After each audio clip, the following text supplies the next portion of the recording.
This video is brought to you by Nebula, where you can get access to fascinating originals like Worldsmiths and content from creators like myself, Jacob Geller, and many more. Weird games are some of life's greatest gifts, and I appreciate the more obscure titles in gaming for many reasons. The main one being that these games tend to do something differently, whether visually or mechanically, and even if the overall experience might be a little unpolished, I'd rather play a game that takes a risky swing at something I haven't experienced as opposed to one that refuses to stray from a formula that worked dozens of times before.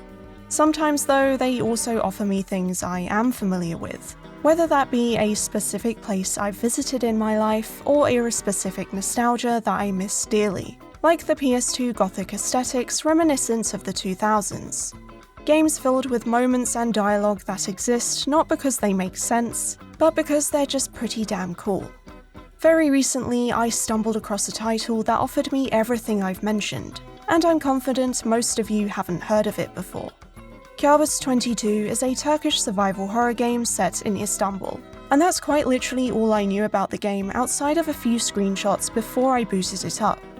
I knew this was something special right away when I was greeted by a menu that looks very early 2000s, and with that, I dove straight into the unknown. The intro sequence begins with an artificially pitched down narrator setting the stage for the game. We see surreal and gritty artwork that looks like it mixes 3D renders, real photography, and 2D elements in a really weird and off-putting way. It actually has a lot of character, bolstering the dystopian setting we're being welcomed into by this mysterious voice. Satan was trying to prove himself, and he did it. The voice explains that the world was divided into 22 regions by a powerful cult that took over the world in the mid-90s. Originally converting people to its side with the promise of everlasting happiness and health. These promises of prosperity came true, and most of the world's governments converted to this new religion to appease their new cultist populations. All of these regions eventually perish under the cult's rule apart from Region 22, and we find out later in the game that there's a prophecy that the rebellion there will end up defeating the evil that has consumed the world. I should mention at this point that there's the option of Turkish or English dialogue, with the former unsurprisingly seeming a lot more natural in writing and delivery. The English, on the other hand, is hilariously awkward at times, which does make following the story a little tricky. But for me, it definitely compensated in entertainment value. You can never win. You can never win. No! This is where your belief ends. We are introduced to our protagonist, a member of the rebellion in Region 22 named Demir. We follow him as he heads over to Kadıköy, an area in Istanbul that his partner Ebru told him had been retaken by the group, and are celebrating victory. On the way, he receives a message that the people there are suddenly under heavy attack, and climbs the fence to witness the aftermath.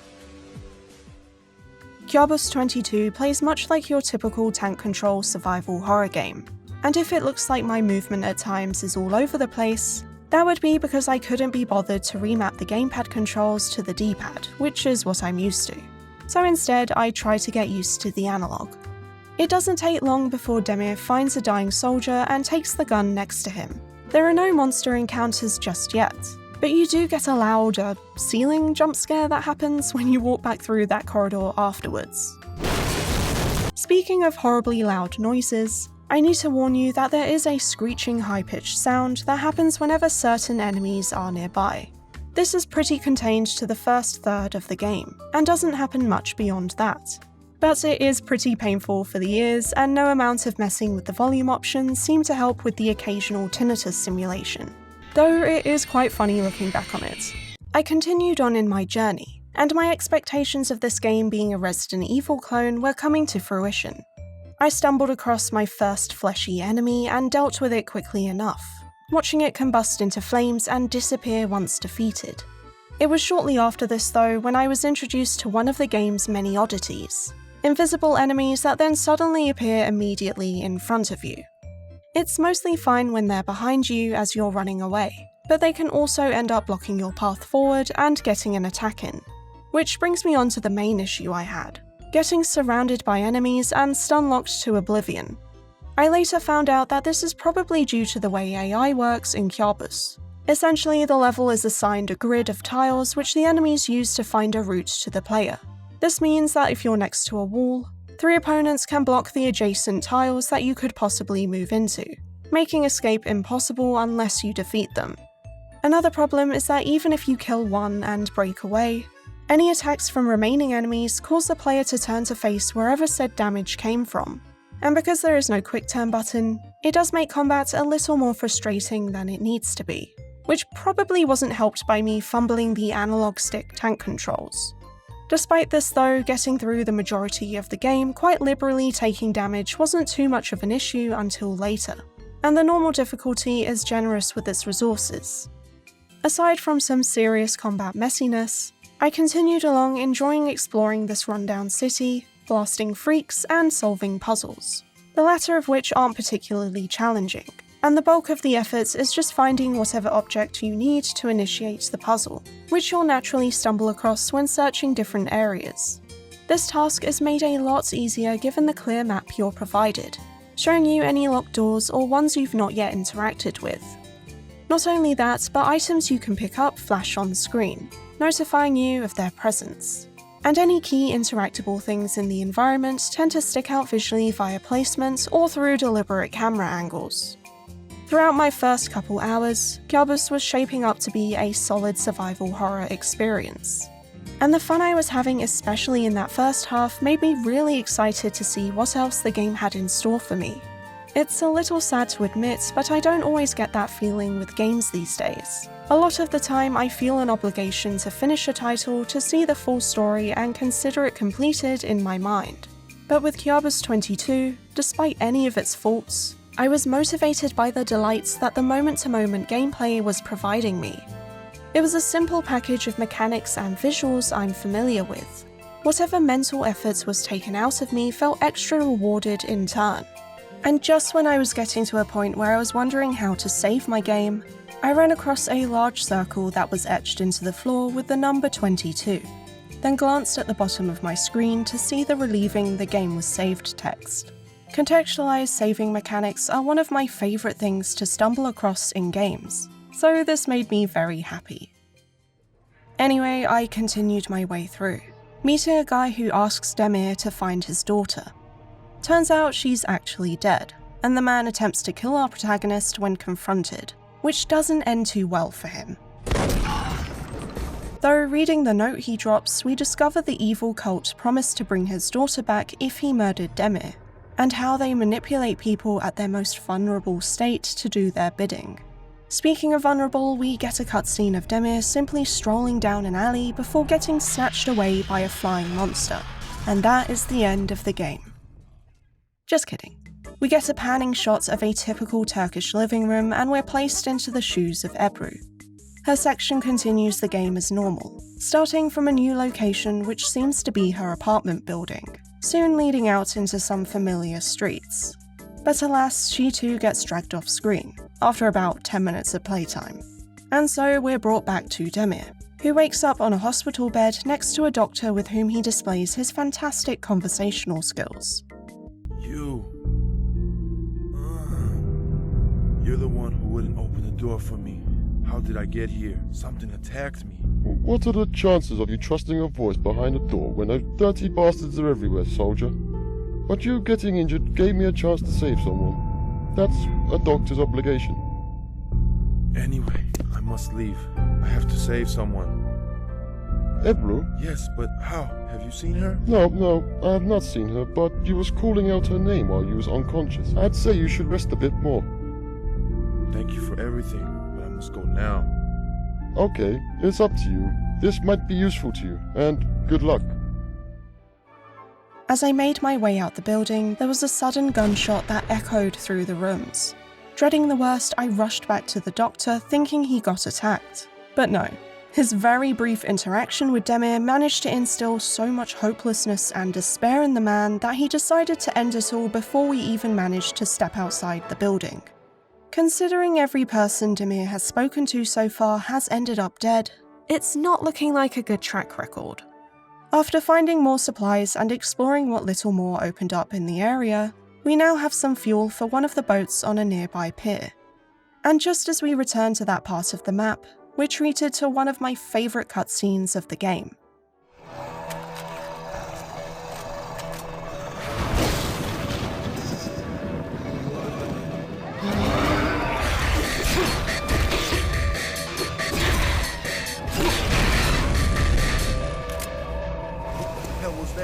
Who the hell are you?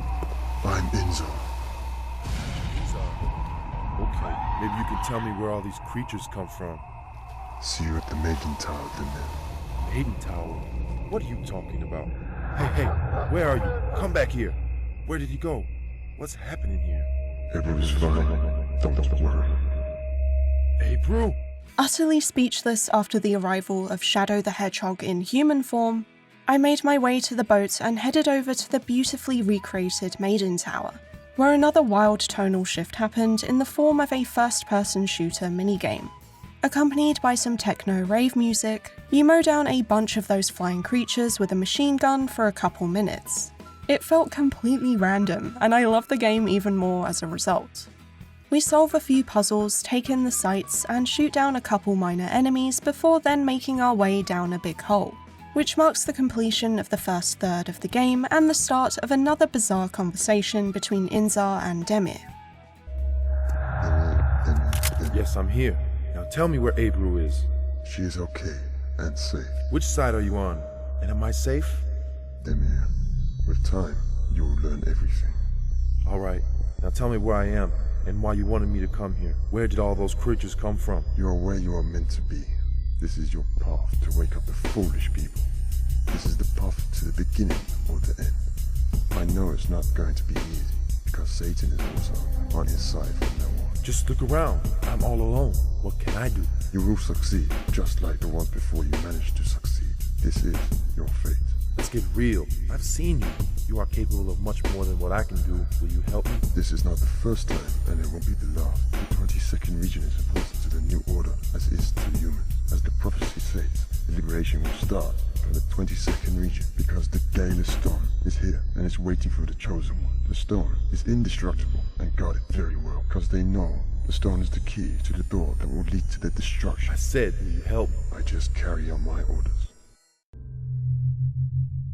Okay. In this section, we traverse some genuinely gorgeous tunnels and underground rooms tiled with fancy mosaics, though with stronger enemies patrolling them. This part of the game does go on for quite some time for what it is, about another third of the game in fact. But while we're going through our usual survival horror gameplay with our puzzles and a lot of combat, we finally come face to face with the main antagonist. Demir is captured, and the game does something I never expected. The breakbeats amp up, and we're now playing Devil May Cry. I'm not kidding. We very unceremoniously take control of Inzar, who straight up switches genres and turns Kabus into a hack and slash. There are new user interface elements, a very out of place looking menu where you can select magic spells, and a whole new control scheme which isn't really explained to you in-game. The tonal whiplash was unbelievably hype, and I chopped and sliced at every monstrosity with ease that had previously put up decent fights when I was controlling Demir. I tried to make sense of what combos I was pulling off, but the menu was not the most helpful, though it was interesting to look at. It has that custom Windows Media Player skin vibe, but also ever so slightly reminds me of the rough shape of a facehugger. Either way, this kind of graphic design does feel like a lost art form these days. Demir and Ebru's menus share a similar aesthetic to one another, but conform to a traditional survival horror inventory system which is a lot easier to navigate. As I was settling into the oddly refreshing chaos of Inzar's section, which can be played with significantly less mental effort thanks to a literal press X to pray self-heal button, I noticed that the game could have used one extra option for control mapping. This is because that nifty healing button is the same one used for interacting with anything, meaning that every time you are faced with a door, you'd most likely end up starting the healing animation rather than going through said door. Or maybe he's just paying his respects before running through because he's so polite. Regardless, it can take a couple times of pressing X to actually get past. Apart from that though, running around with the immense power of someone who, if I understand correctly, is from an ancient race of people with superhuman abilities was a nice change of pace. Inzar's segment fittingly ends with a boss fight against a flame-breathing winged beast, as you'd expect. He then finds Ebru, and proceeds to not answer a single question she asks. What are you talking about? Hold on, I've never seen you before. How do you know Demi? Ebro, we have no time for this. I know you love Demir, and he needs you more than ever before. Love? I'm completely confused. How do you know he loves me? These creatures serve Satan. Inzar instructs her to go help Demir, offering some support in that he already cleared the tunnels of creatures and made a safe passage for her to travel through. After quite the extended jog through underground structures, she manages to find her way to the cell that Demir is locked up in, and the two have a nice little reunion. Once they leave, another one of my favourite cutscenes begins, which has some of the most unhinged cuts for an emotional moment I've ever seen.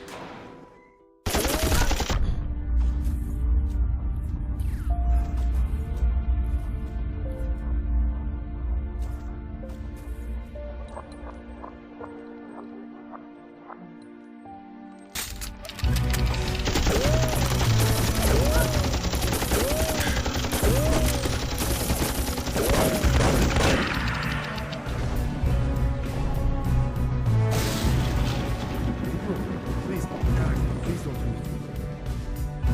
Get up.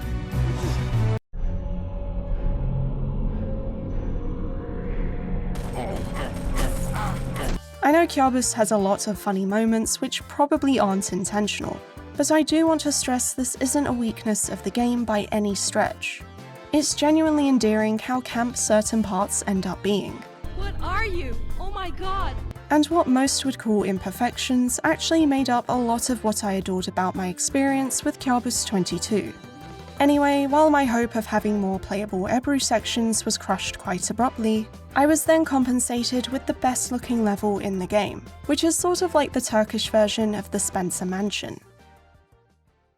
Having visited Istanbul several times, I got endless joy in seeing places that I have very fond memories of, like the Basilica Cistern and the Maiden's Tower, recreated in Kabus 22's scenery. Since the developers lived there all their lives, there's another level of authenticity that the virtual space has. Perhaps down to the simple fact they were able to easily photograph the real streets around them for the game's textures. There's also something about seeing restaurants or cafes in games that I love. Every country has their own cuisines and customs, which are reflected on the menu boards and the interior design itself. Even if it's just seeing those low-res stock images of food on the wall, it feels very comforting. On the topic of recreating real locations in-game, there's a real element of historical preservation of Istanbul going on here. Another great example of this is the 2002 game The Getaway, which has preserved many streets of London in PS2 form.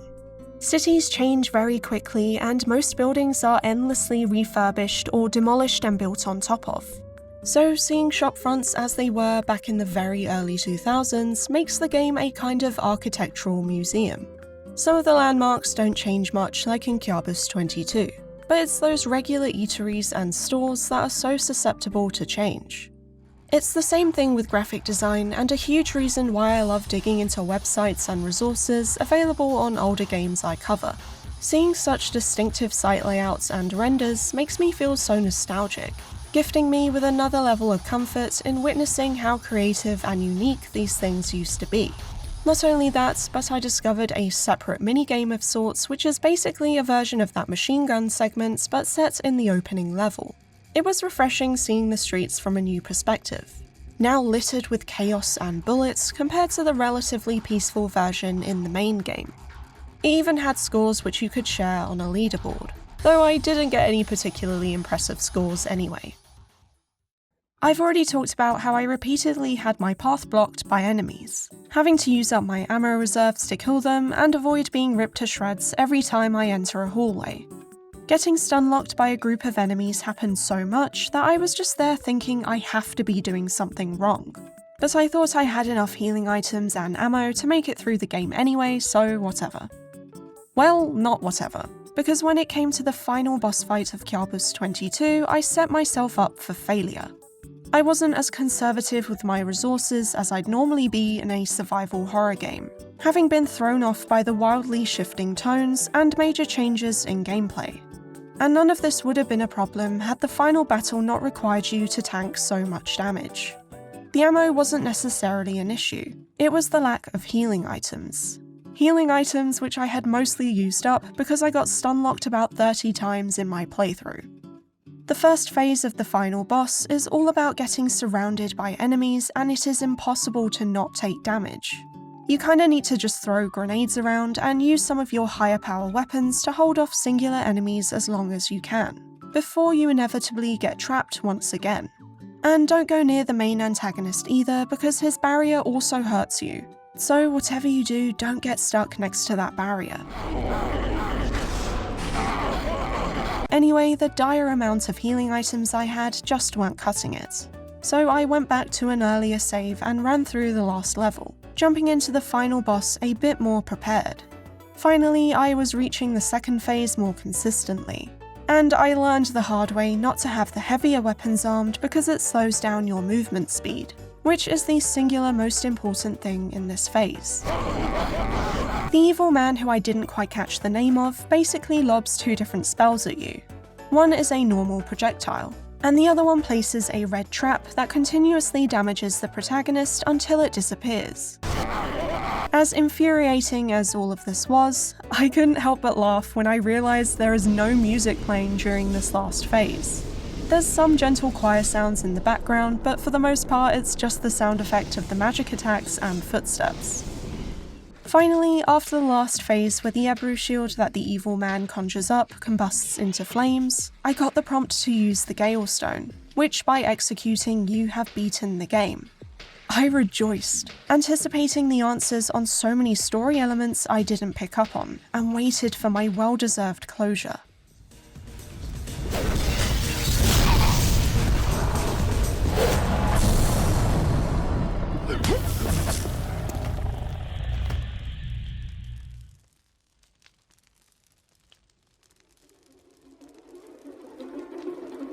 Oh, thank God. You think it's over? It's just started. A rolling wall of text appears explaining how the resistance strengthened thanks to Demir's victory, and the evil force's influence over people weakened. Throughout this is an original song for the game which I still listen to because it is that good. To be fair, most of the soundtrack is, but this one caught me off guard. Once all the reading was done, I got a results screen which told me I had an end time of 4 hours 7 minutes and a total playing time of 6 hours 59 minutes. And I had no idea where all the extra time came from. There's also a cute end screen of Demir and Ebru watching the sunset, and I know her death scene was a little bizarre, but I still felt sad looking at it. Thinking about it, the fact that you had to shoot her at the end was an interesting predicament. In a way, it's to reject the promises the cult entices people with. They promise to bring happiness and people back from the dead, as we know. So in a way, it works to present the player with that same choice.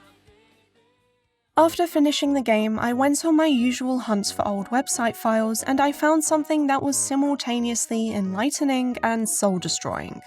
I discovered instruction images with controls for keyboard and mouse, most of which was pretty obvious anyway from just playing, but there was one still frame of an animation that I didn't recognize, and it was a roundhouse kick that you execute with the S and Q keys. I couldn't believe my eyes. I booted up the game again and tested out this new move, and the force of the kick propelled enemies away with such efficiency. I thought back to all those times I was stun-locked and all I needed was Yuccan attack. Out of shame, I closed the game immediately. I should have really checked the controls before playing and actually bothered to try and get the D-pad working. But it's okay because I still love the game and I can have jokes in this video reminiscing on my pain. The development of Kabus 22 is also an intriguing story. From what I understand, it's the first Turkish game that was released internationally. And to put it in perspective, the arguably most well-known game from Turkish developers, Mount & Blade, came out 2 years after Kabus's 2006 release. The game also goes by Fear Zone Strefa 22 and Sector 22 in a couple other countries, which have some fun cover art from the listings I've seen. I found a physical copy online for £5, which the courier decided to take a bite out of before delivering. So I then found a different cover variant, which thankfully did not fall victim to a hungry postman. I bought these copies purely as memorabilia though, since one of the developers of Kabus called Kadir Demeden made the game files available online so anyone can play for free. Combined with some mods on ModDB, I personally had no issue getting it to run on modern hardware and operating systems. As I was checking out the files that were uploaded, I noticed a text file written by Kadir that read, Sevgili arkadaşlar, göstermiş olduğunuz ilgiden dolayı çok teşekkür ederim. Bu oyunu şevkle oynamanızı ve yaptığınız işleri en iyi şekilde yapmanızı temenni ederim. Önünüzdeki engellerle, size yapamazsın diyenlerle boğuşurken bu küçük hediyemi hatırlayın. Hayat boyu başarılar dilerim. Kadir Demir'den.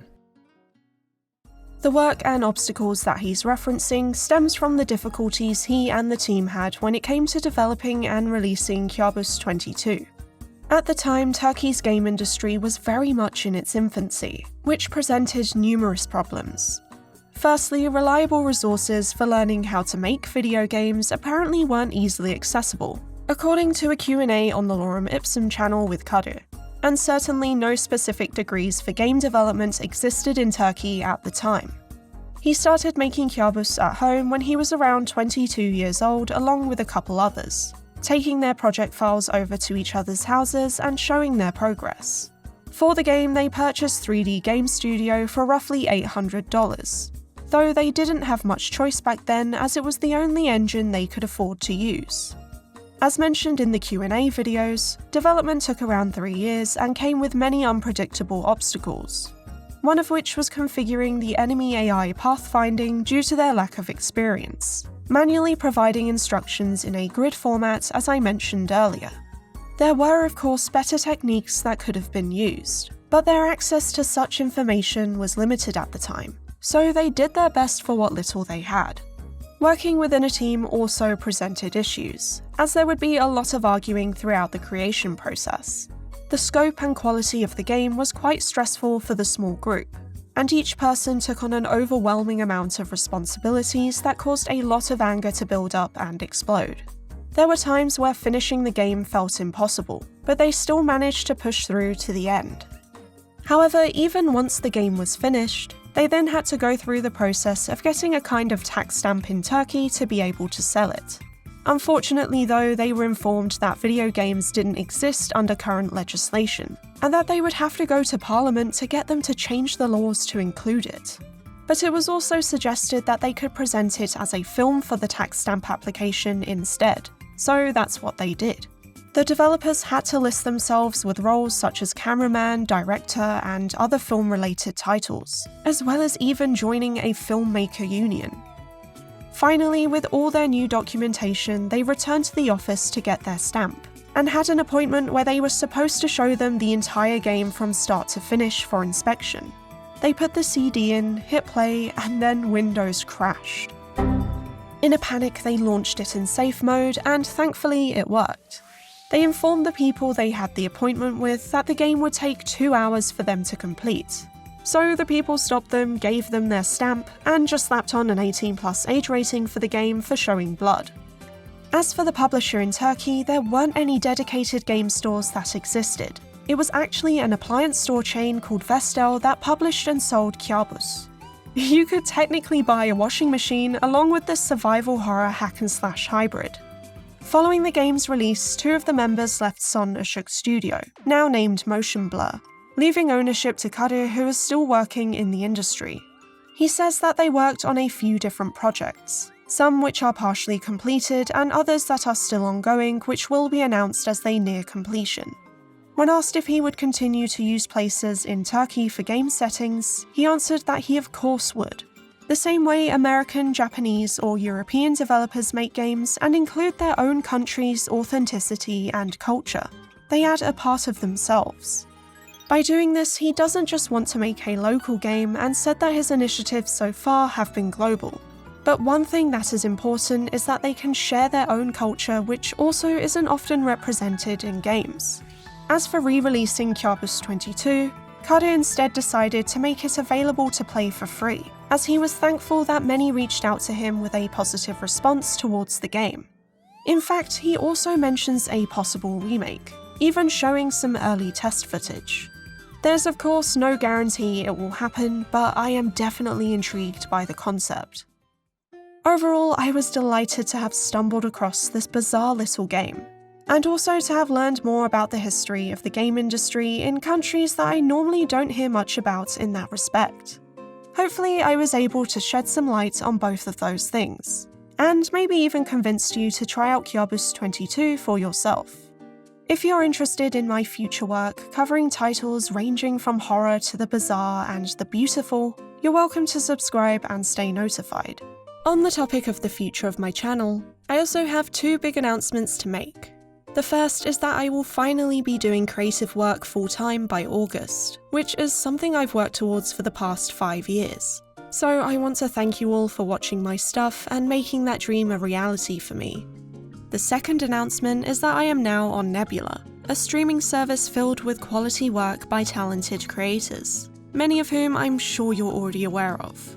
I of course have to mention Something Rotten, a Nebula First podcast by the brilliant Blake Hester and Jacob Geller discussing a variety of dark, gritty games like Kane and Lynch, Manhunt, and Max Payne, as well as a bonus episode each season. They're joined by some seriously cool guests, and although I'm not quite as cool, I made an appearance in an episode exploring Silent Hill 3, which was a lot of fun.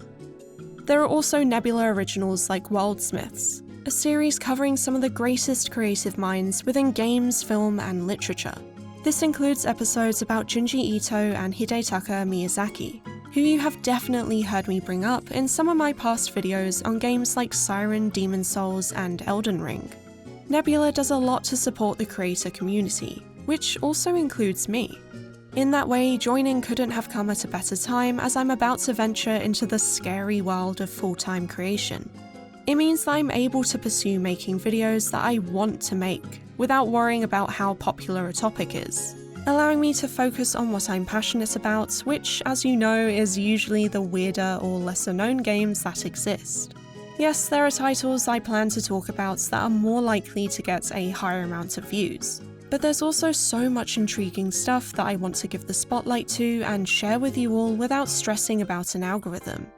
On Nebula, you can watch my videos early and without any ads, so it really is the best way to watch my work.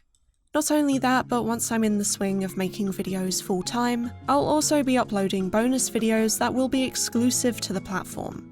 By signing up, you're not just getting access to even more great stuff to watch, but also supporting creators like me as well. There's even an option for a lifetime membership which is available now, so you can pay once and gain access to all existing and future content within the ever-expanding catalogue of Nebula exclusives. Plus, the lifetime membership goes towards funding more originals, and you never have to pay again, which goes against the trend of streaming services charging more and more every month. If you sign up using my link at nebula.tv/Eurothug4000, which I'll also put in the description, you can support me directly and get Nebula for 40% off annual plans for as little as $2.50 a month. A big thanks to my patrons as always, and thank you for watching.